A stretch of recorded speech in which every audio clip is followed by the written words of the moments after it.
In this video, I'll show you how to scan a document and make a color copy using your HP SmartTank 580 model.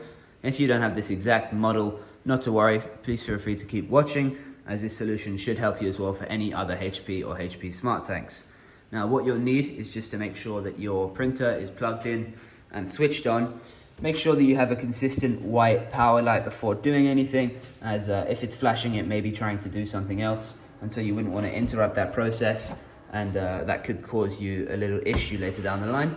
Make sure as well you have some paper installed. At the moment we have A4 installed. If you're not sure how to change this or insert the paper, feel free to check out our other videos where I'll explain in a lot more detail the step-by-step on how to put that in safely and how to check if it's done right. And you'll also want to make sure you have the document that you'd like to scan and copy ready on the side. Make sure there's no creases or tears in the document, as this could cause an error with the scanning process. And then you're also finally going to make sure that this tray is just out, ready to catch the paper once it finishes. So now we are ready to begin. What you want to do to start is to open up the scanning tray here, like so, and just have a brief look around to make sure that there's nothing in the way. Any dirt or dust may cause a little issue with the scanning and cause a little bit of a dampening in the quality. So this looks all good. We can go ahead and take our document and make sure at this point you put the document face down. If you put it upwards, then it will scan the wrong side and then you won't be able to see what you're printing.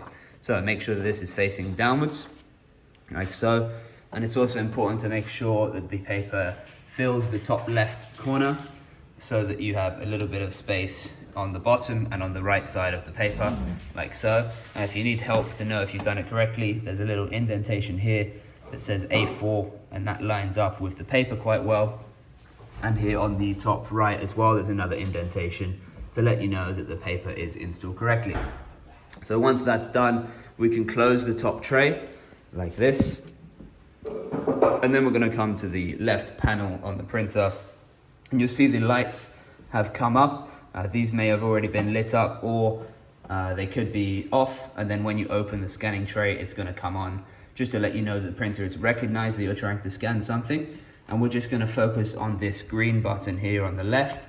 This is the color copy button, so we're going to press this once, and this is going to take a complete scan of the document and then make a colored copy of it. And there you are. Before you know it, the printer has taken a complete scan and copy of your document. So we're just going to have a look at this, and it looks all good. It looks very similar, if not the same, to the document I put in earlier. And let's just have a look as well at the first one to make sure that it is the same. So we can take this, close the scanning tray, and we'll just put them side by side to have a look. So yeah, these look really good. The color is a little bit different on the copy. If this is the case, then we can change the color settings through the HP Smart app. So if you need assistance doing that, then we have another video detailing how you can adjust the color settings and quality through the app. Thank you very much for watching. I hope this video was useful for you. If it was, feel free to give us a thumbs up and subscribe. Leave any comments down below as well if you have any feedback for me. I really do appreciate hearing back from you, and I look forward to seeing you in the next video. My name is Pat, and this is Printers with Pat.